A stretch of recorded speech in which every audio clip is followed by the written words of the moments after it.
bill, Americans will see their energy costs come down. They will see drug costs go down, especially seniors on Medicare who struggle to afford insulin. We're going to create millions of good-paying jobs for years to come.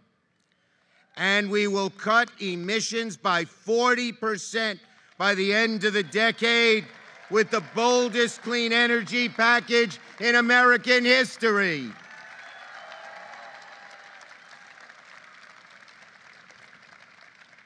To the tens of millions of young Americans who have spent years marching, rallying, demanding that Congress act on climate change, we heard you loud and clear. To all of our friends in the environmental movement who never gave up, thank you, thank you, thank you. Just 1 month into the enactment of the bill, companies like Toyota and Honda and LG Energy and First Solar and Panasonic and so many others have already announced billions, that's billions with a B, to build new factories, develop new technologies, and hire new workers right here in this country. These investments are not just going to put more people to work. They will help America stay #1 in the industries of the future. When we hire more workers to build solar panels, to develop batteries, or build EVs, those jobs will stick around for decades to come.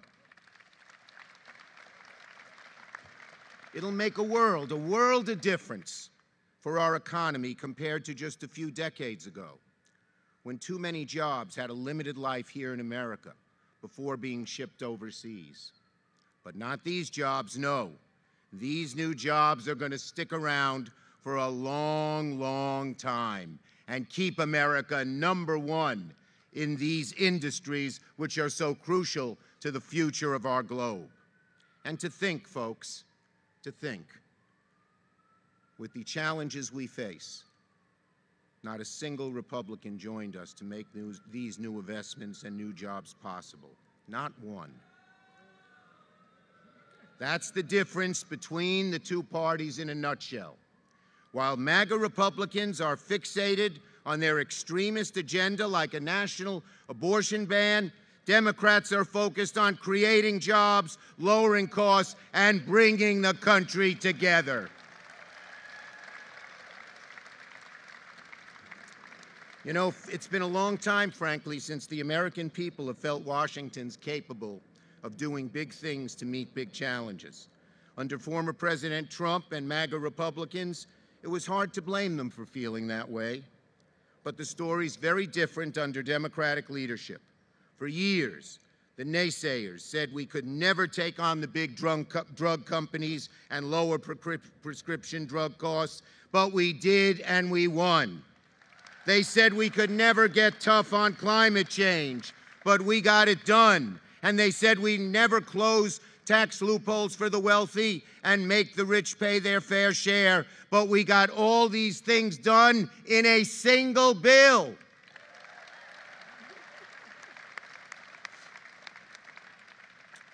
All of this is the results of Democrats working together. We have a lot of work left to do to help America reach its full potential. But the past few months show that when we unite, anything is possible. From the bottom of my heart, I want to thank every one of my Senate Democratic colleagues who made the Inflation Reduction Act happen. Down to the 50th member, they are incredible. Let's have a round of applause for our great caucus.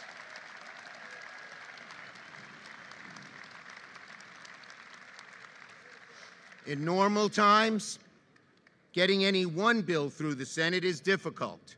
But to pass the Inflation Reduction Act with only 50 Democratic votes in the Senate over an intransigent Republican minority shows how dedicated and persistent our caucus is. I applaud you all. And I applaud our great staffs who labored day and night to see this great work through. Thank you, staff. Thank you, staff. Thank you, staff. You made it possible.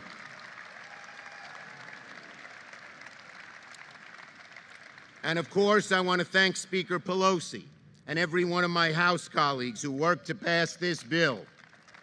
It's been a long process, but the House Democratic Caucus stayed the course, worked incredibly hard, and made this moment possible. Thank you all. And finally, I want to thank President Biden. We would never have gotten the Inflation Reduction Act done without his steady hand. For over a year and a half, he dared us to dream big, pushed us to aim high, and urged us to never let go of our promise to the American people, especially on climate.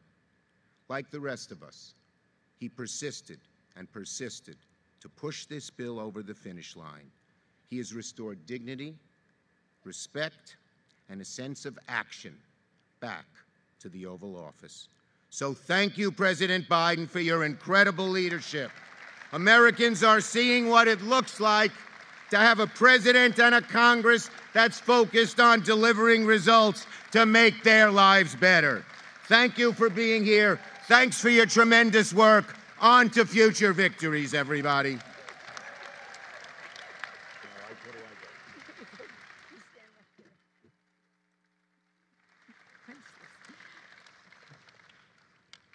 Mr. President, Madam Vice President, Leader Schumer, colleagues, staff. Again, let's hear it for the staff, because the staff has made such a thing. And so many friends. What a thrill it is to be here to celebrate this life-changing legislation, making the Inflation Reduction Act. Inflation Reduction Act, so beautifully named for all that it does. As the name suggests, this landmark law is cutting costs and inflation fighting and driving down costs for kitchen table items for America's working families. Mr. President, thank you for unifying and inspiring a vision of a stronger, fairer, safer future for all, for our children. Your extraordinary leadership has made this glorious day possible. That's an applause line.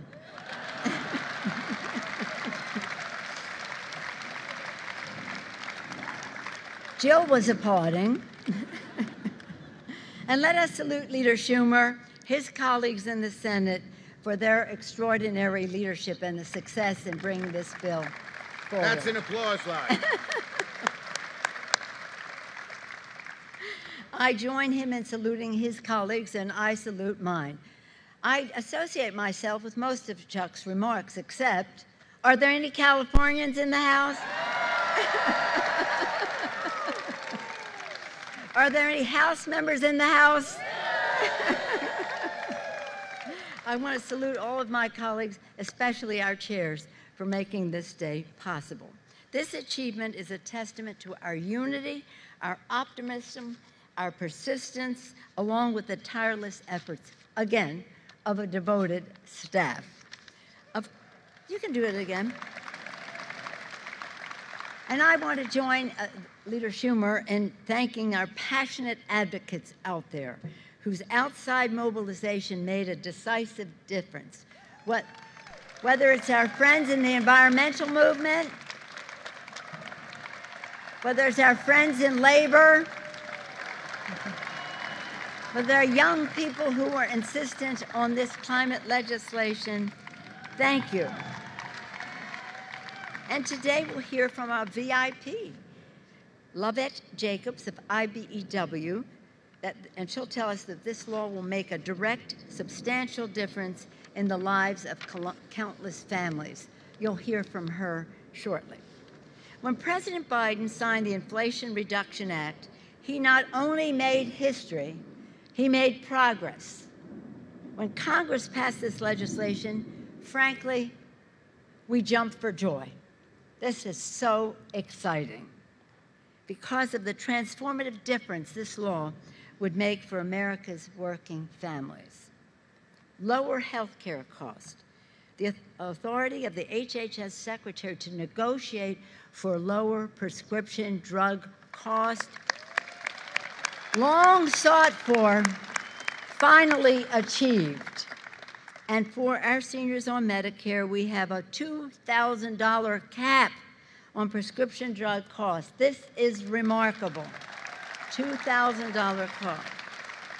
And the extension of the ACA subsidies, all right, for 3 more years, lowering health care costs for up to $2,400 for a family of 4 for a year.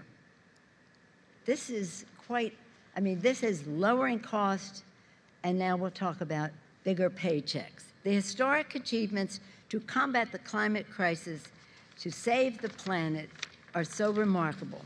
Indeed, our climate action, the most consequential in human history, no country, not us ever, or any other country, made such an important progress on health, clean air, clean water, environmental justice for our children, job creation of a great magnitude, 9 million new good-paying jobs for our workers.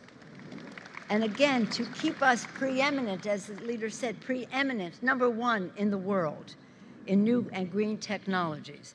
National security, from energy independence to lessening conflict over resources and habitat because of natural disasters. And our values. If you believe, as I do, that this is God's creation, and we have a moral responsibility to be good stewards of it, but even if you don't, we all agree that we have a responsibility to our children to pass on this planet in a responsible way. Thank you all for making this possible. And important, the law reduces inflation and it reduces the deficit. And as the leader said, it is fully paid for by making the biggest companies and the wealthiest pay their fair share. Under the president's leadership, and with the stroke of President Biden's pen, we have achieved a monumental victory for America's working families. Indeed, this law fits comfortably among other landmark laws signed by the president. The rescue package to put shots in arms, money in pockets, children in school, people back to work safely. The bipartisan infrastructure bill with a commitment to environmental and economic and social justice. The CHIPS and Science Act, which supports diversity and inclusion and new people being involved in, again, keeping America #1. And the PACT Act, to honor the service of our men and women in uniform, which is a big environmental bill. Of course, this public safety legislation, which we have celebrated here before, very much a part of it. Quite a package, unprecedented, Biden-inspired, as president who put forth an agenda of fairness, justice, inclusion, and diversity, always, for the children.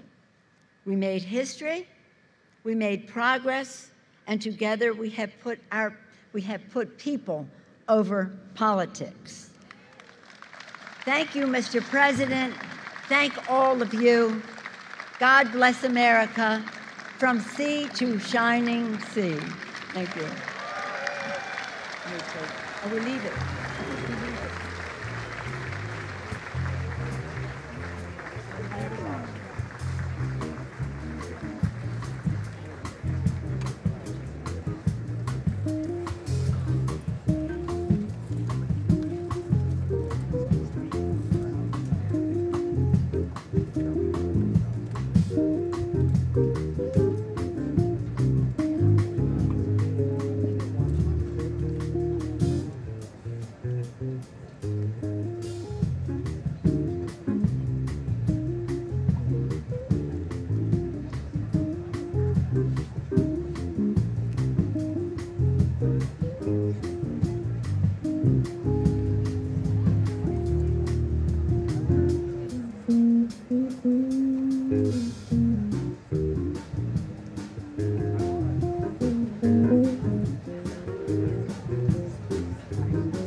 and gentlemen, the President of the United States, accompanied by the Vice President of the United States and IBEW member and Journey Level electrician from Boston Local 103, Lovett Jacobs.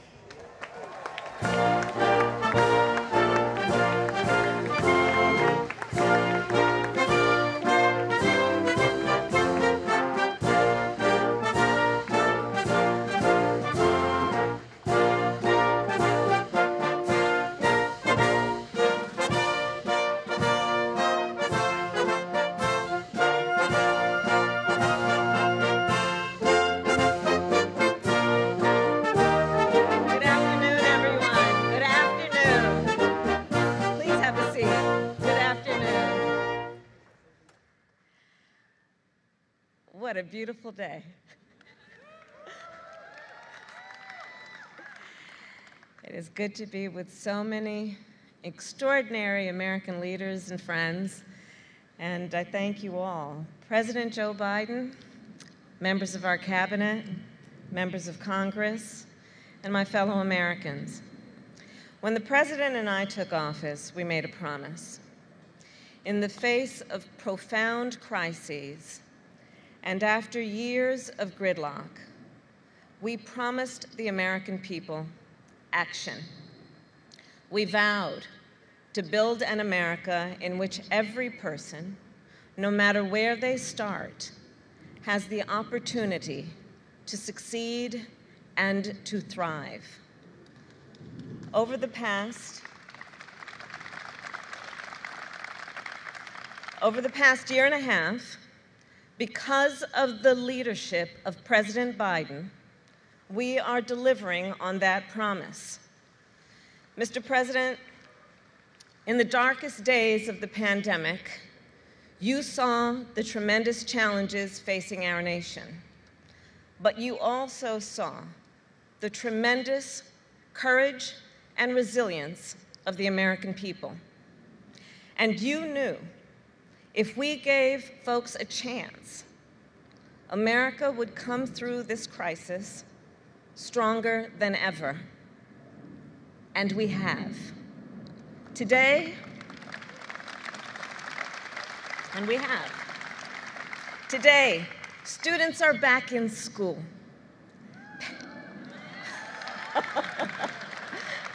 Mostly the parents clapping there. Parents are back at work.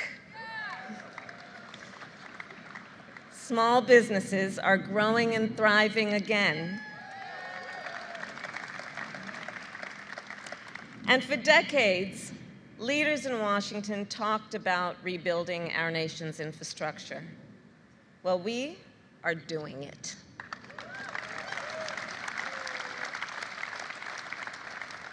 And I'll offer you an example. Earlier this year, I met a woman named Deanna in Milwaukee.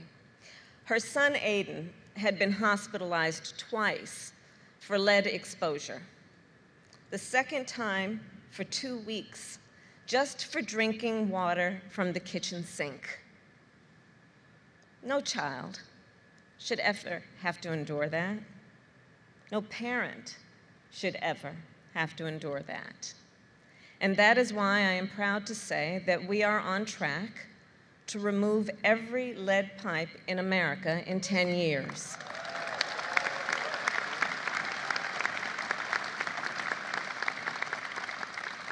And today, we are gathered to celebrate another historic step forward for our nation.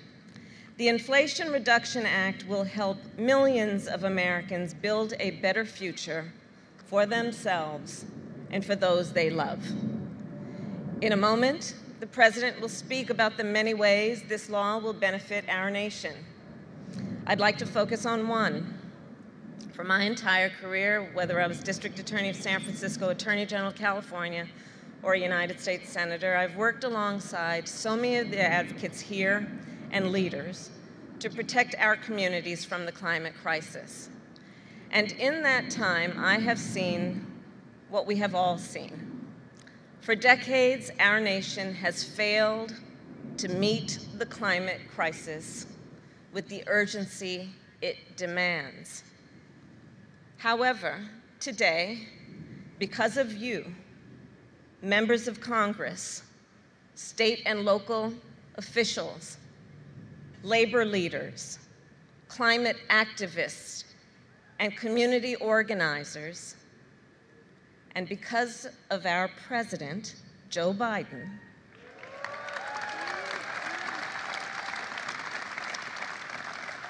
America is leading on climate, not just with declarations, but with action.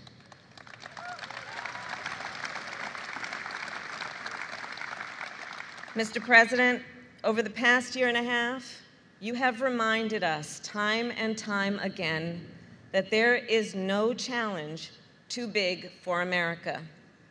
You have reminded us just how much we can accomplish when we work together. On behalf of the American people, thank you for your vision, for your leadership, and for your unwavering faith in the possibility of America.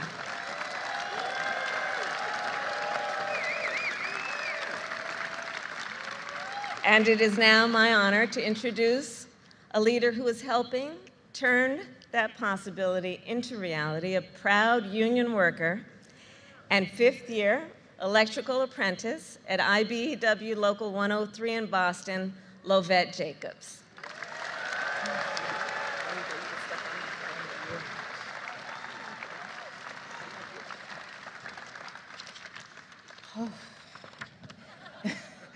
Thank you, Madam Vice President. It's such an honor to be here to speak to you all today. My name is Lovette Jacobs, and I'm a proud member of the International Brotherhood of Electrical Workers. Yes, thank you. I love you too. My home base is Local 103 out of Boston, Massachusetts. Go Pats. My career with the IBEW has positively impacted me.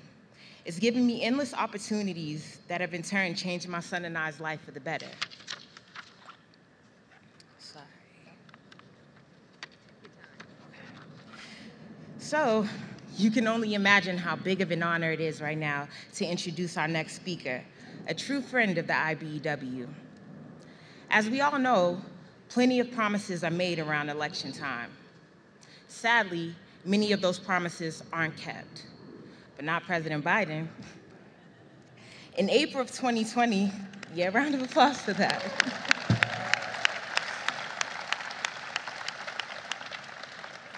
In April of 2020, when the pandemic was on the rise, I got a chance to have a Zoom conversation with the president. I told him how I lost my job due to COVID and explained how tough it was to be laid off so suddenly. During that conversation, not only did the president give me encouragement, he also let me know that he understood how valuable our workers in the country are and how important it was to take care of our workers. When he got elected, he put those words into action. Mind you, the IBEW was one of his earliest supporters when he decided to run for president.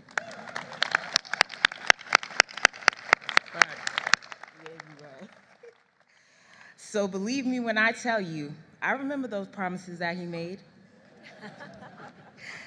He promised to reach across the aisle and invest in rebuilding and modernizing our infrastructure, to bring back American manufacturing so that we could get back to building things in this country. During the campaign, I remember and repeatedly heard him say how he acknowledged how unions built the middle class. Here we go. And he also stated that he would be the most pro-worker president that we've ever had. He made it clear that he believes a pension is a promise, and as a president, he would do whatever it takes to protect the retirement security of union workers across the nation.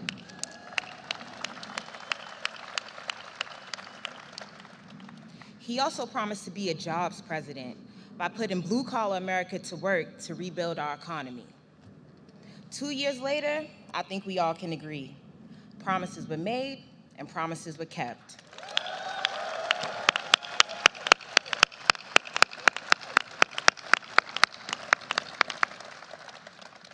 The American Rescue Plan not only helped pull our economy out of the hole created by COVID-19, it saved the pensions of millions of hardworking Americans and assured the security of my own retirement. The bipartisan infrastructure law won't just modernize our economy. Thanks to President Biden, I had to catch myself. Thanks to President Biden, a $62 million federal investment from the bipartisan infrastructure law will put millions of Americans back to work, including hundreds of my local 103 brothers and sisters at the Terminal E modernization project at Boston's Logan Airport.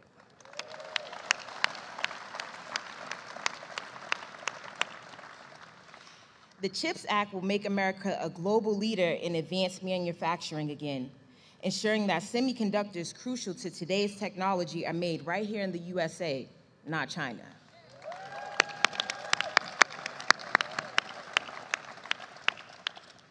The Inflation Reduction Act won't just lower energy costs. It will create an untold number of energy jobs. It also comes with some of the strongest worker protections we've ever seen, because President Biden knows that we don't just need more jobs, we need more middle-class union jobs.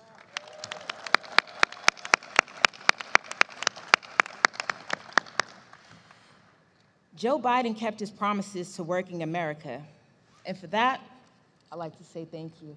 Thank you.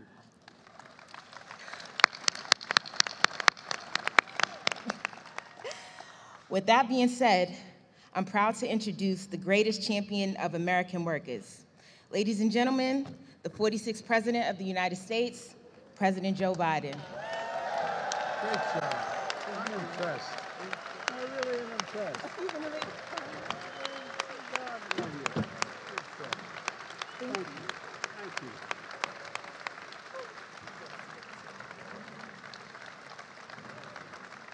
Thank you, thank you, thank you, thank you. Hello, everyone back there. What a great, great crowd.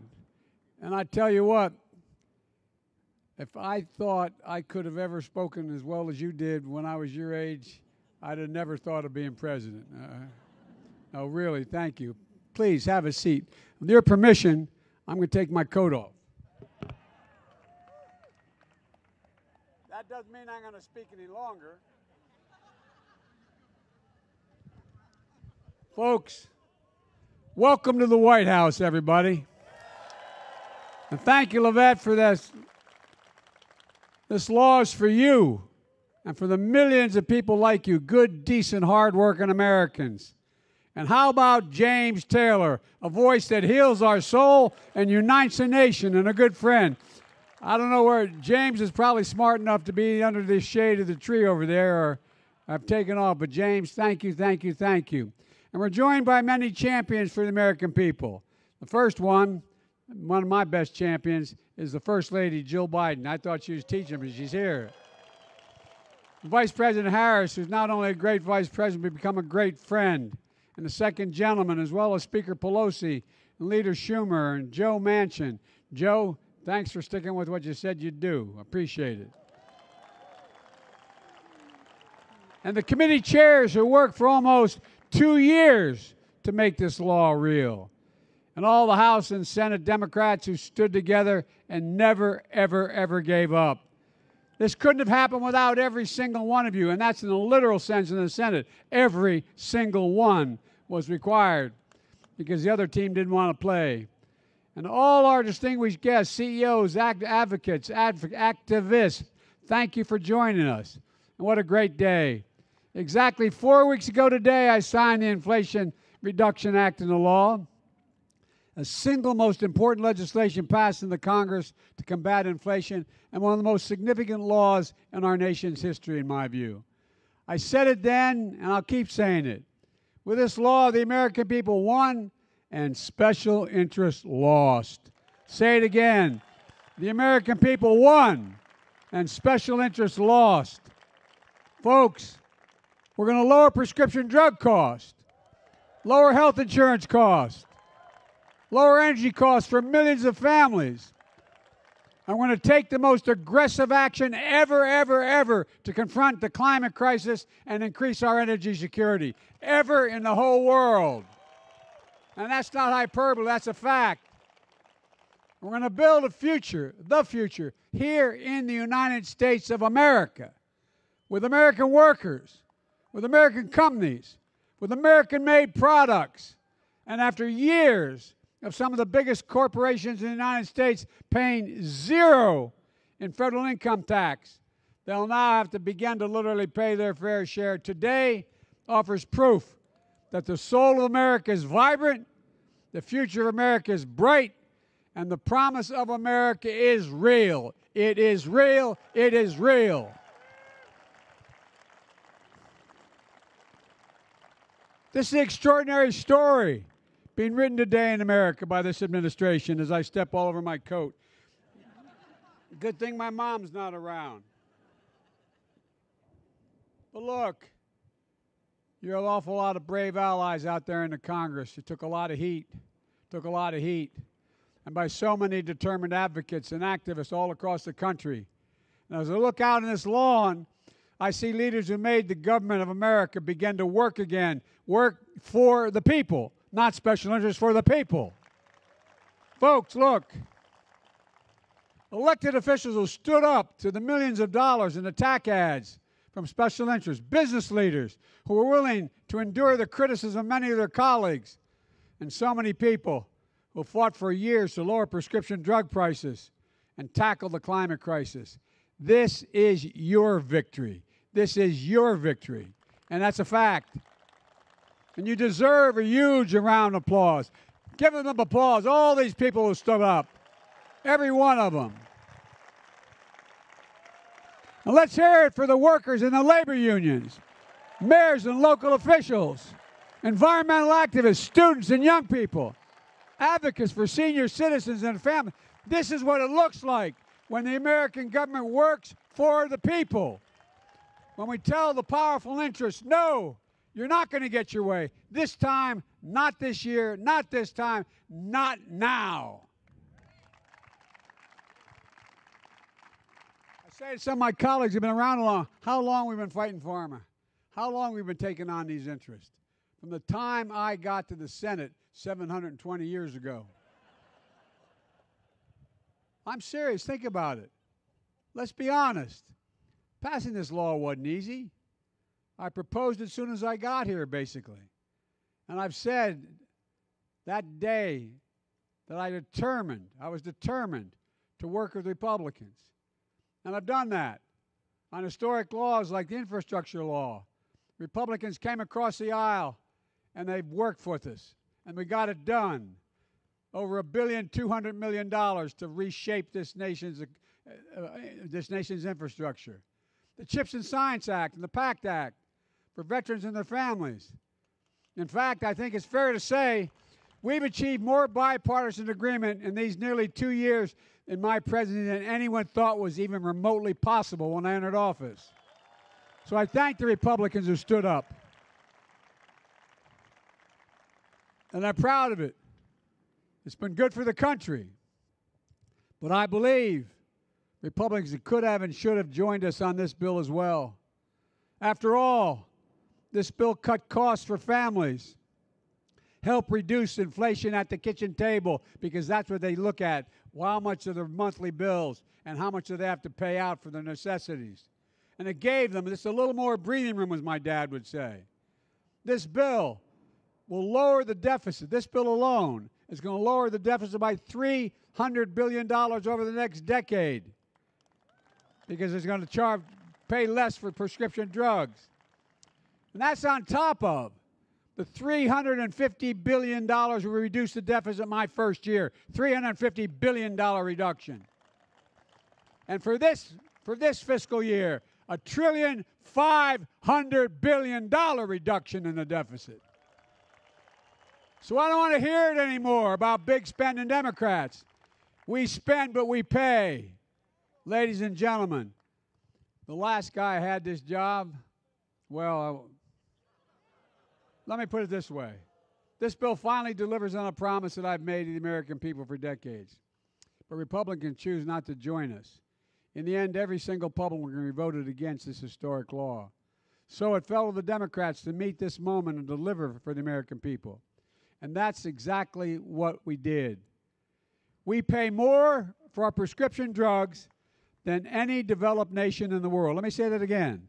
In America, we pay more for prescription drugs than any developed nation in the world. And there's no rhyme or reason to that. For years, so many of us have been trying to fix this problem. But for years, Big Pharma blocked Medicare from negotiating lower drug prices. But not this year. Not this year. This year, the American people won, and Big Pharma lost. Now, Medicare will have the power to do what so many Democrats and Republicans in the past talked about doing: lower prescription drug prices. And seniors will see their out-of-pocket costs for their prescription drugs limited to $2,000 a year. They cannot pay a penny more than $2,000 a year, no matter how high their drug costs are, whether for cancer drugs or other drugs that can raise up to $70,000, $80,000 a year based on need. A maximum yearly cost of $2,000. And if you're on Medicare and you have diabetes, your cost of your insulin will be $35 for every insulin. And we wanted to cut the cost for insulin for everyone, including the hundreds of thousands of children with type 1 diabetes. I'll not ask for a show of hands, but I bet a lot of you out there have diabetes or your children do. But Republicans blocked limiting that cost to $35 for children. It only cost $10 for this prescription to be made and packaged. $10. And drug companies charge families about 30 times more than that for every vial of insulin. Look, I'm deadly earnest about this. Imagine being a mom or a dad. Looking at your child, you know that needs an insulin to live, and not having the money to pay for it. Not a joke. Think about it. Think about what you'd think about at the time. Think about how you'd feel if you didn't have the insurance and didn't have the money. It's wrong. It's not who we are, and we're going to fix that too.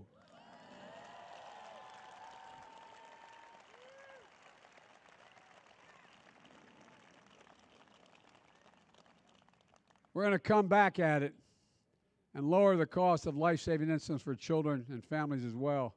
Last year, a family of four saved $2,400 through the American Rescue Plan, which I've signed into law.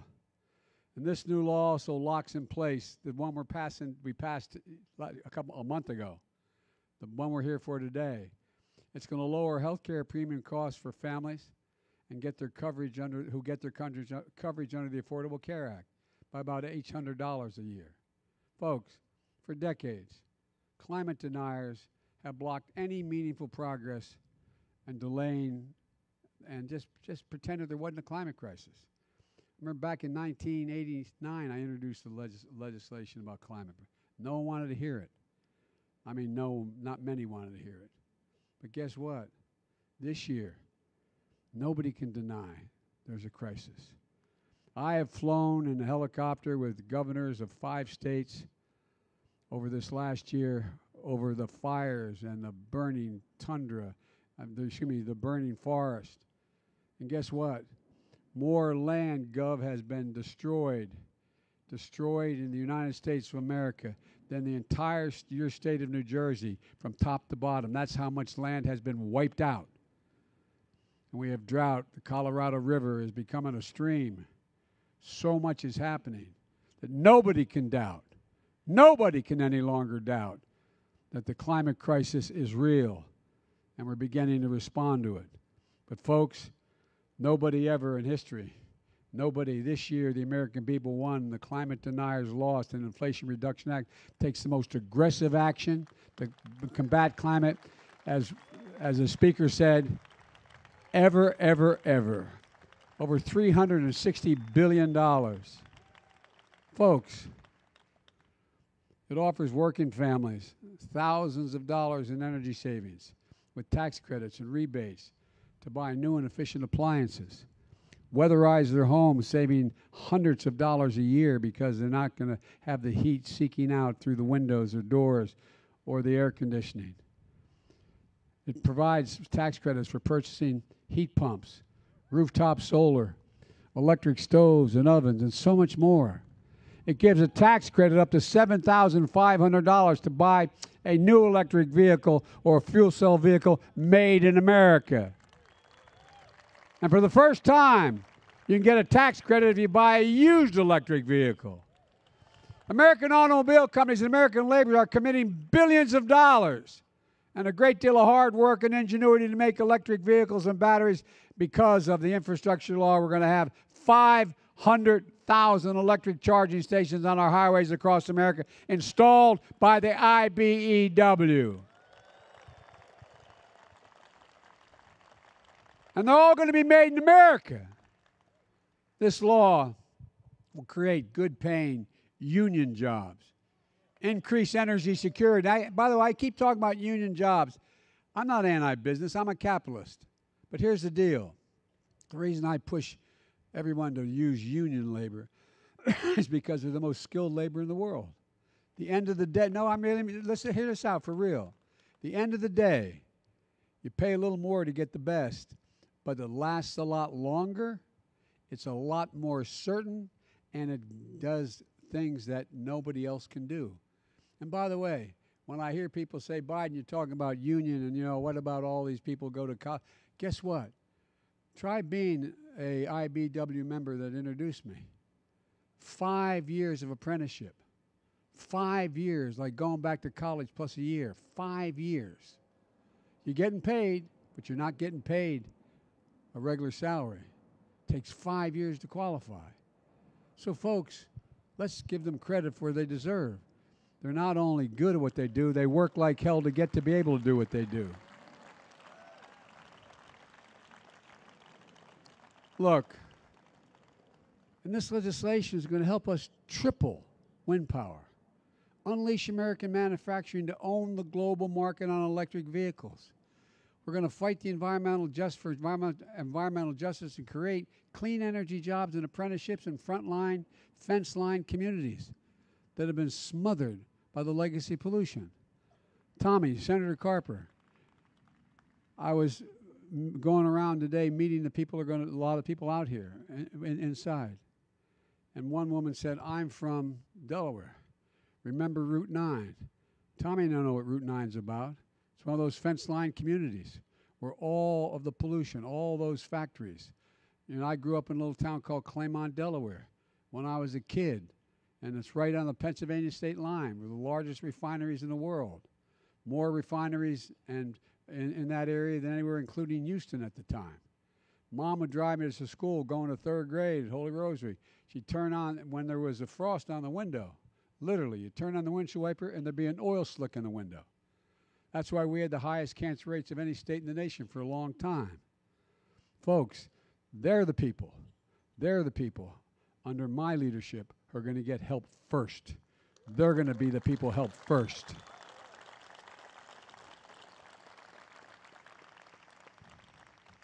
And look, this is about a future made in America. And I mean it sincerely. For decades, the biggest corporations in America fought to block a fair tax code. Under my predecessor, there was a $2 trillion tax cut, not a penny of which was paid for. And it mainly benefited the wealthiest 1% of the American people and the biggest corporations. 55 of the Fortune 500 companies made $40 billion and then 2020 and didn't pay a single penny in federal income tax. But this year, even though some of the biggest companies in America flooded capital with lobbyists and money, they lost and the people won. No corporation will have to pay, they'll have to pay a minimum tax of 15%, just 15%. The days of billion-dollar companies paying zero in taxes is over, I promise you. And folks, let's be crystal clear about something. No one, I said when I was running, I said when I got elected, and I've said every month since then, no one earning less than $400,000 a year in America will pay a single penny more in federal taxes as long as I'm the president. That's a commitment I made in the campaign, a commitment I'm keeping. This law is going to make a big difference for middle class and working class families. Finally, giving them a little bit, as my dad would say again, breathing room. It's a big step forward for the country. But it won't surprise you to hear that many Republicans are saying, what's their platform when you ask them? You hear the Republican leader saying, undo everything we've done. The Republican leader in the House has already said the number one economic priority if they win back the House is to repeal the Inflation Reduction Act. Number one. The guy in charge of electing Republicans in the Senate, Rick Scott of Florida, proposed a plan. I wish I had enough copies to hand, but go online and look at it. I really mean this is serious because you're going to be hard for you to believe. Proposed a plan requiring Congress to vote on the future of Social Security, Medicare, and Medicaid every 5 years. It's up for reauthorization. And I want to remind you, you paid for your Social Security. Every single paycheck from the time you were a kid, you paid for it. So every 5 years, Congress gets to vote, change, cut, reduce, or eliminate the entirety of Social Security. And it's not just Social Security. Everything as Senator Scott wants, everything in the federal budget to be up for 5 years. Nothing permanent. Nothing. That includes veterans benefits, Pell Grants, everything else. Look it up. It's hard to believe. I would think I'm exaggerating if I didn't look at it myself. And then along comes Senator Ron Johnson from Wisconsin. As my mother would say, God love him. He thinks 5 years is too long to wait. He wants to put the vote, Social Security, Medicare, on the chopping block every single year. Let me remind you all, again, you paid for Social Security. You paid for Medicare. It's taken out of every single one of your paychecks. These guys never give up. Well, guess what? We're not going to give up either.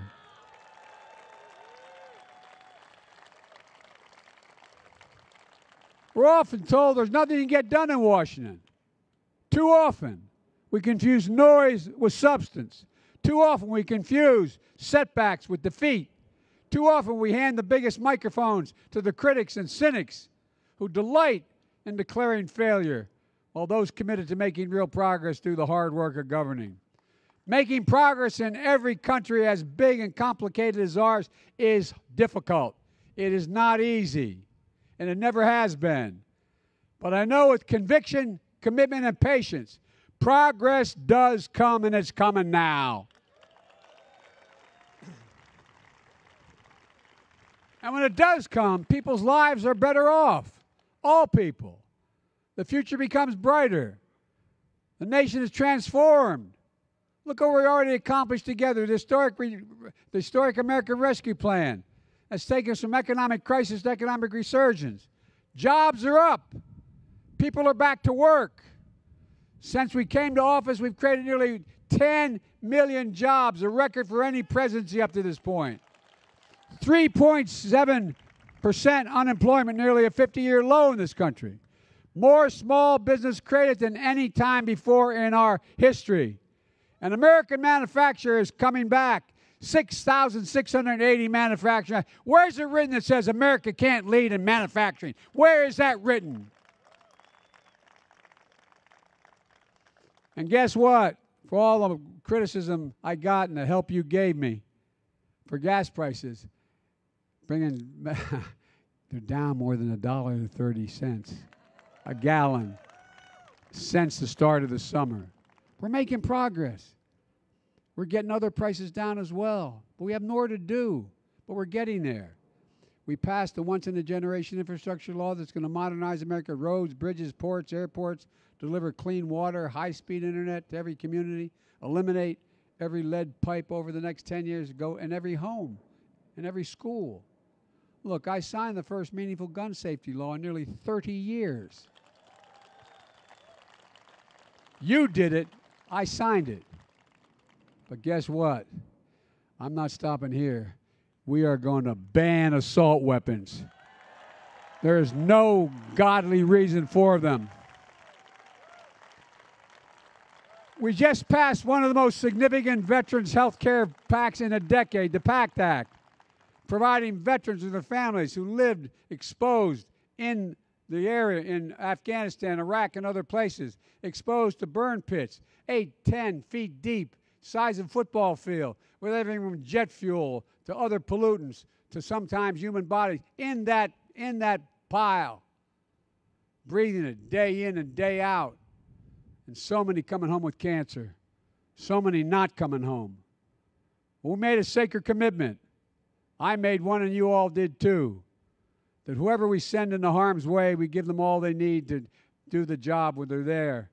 And we take care of them and their families when they come home, and we're going to do that. We're going to do that. We just passed a groundbreaking CHIPS and Science Act. It's going to ensure that the technologies of the future are made in America.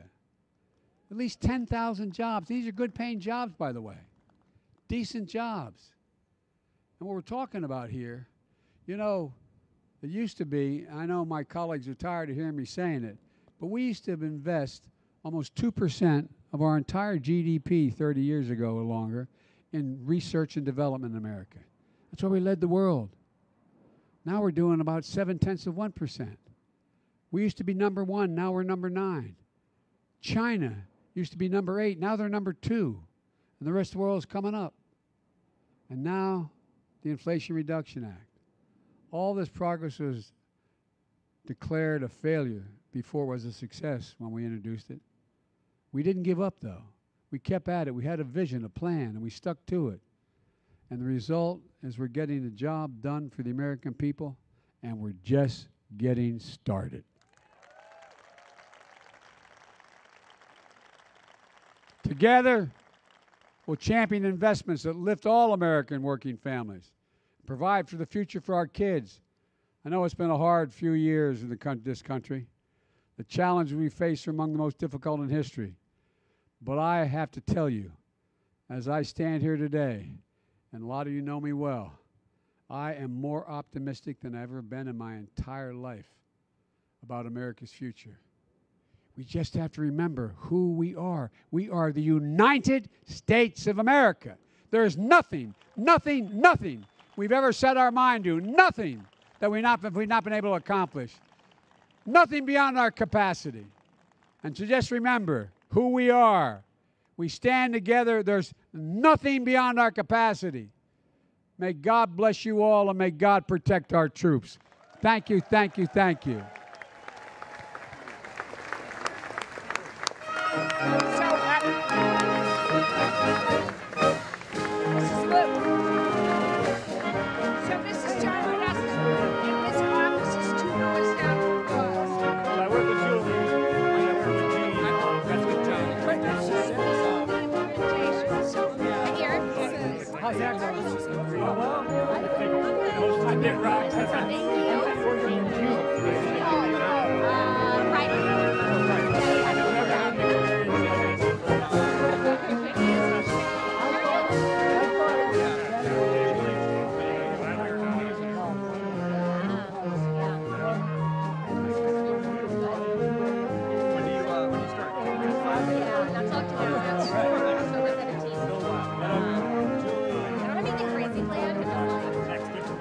I think I might go see Greg.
know when it's time.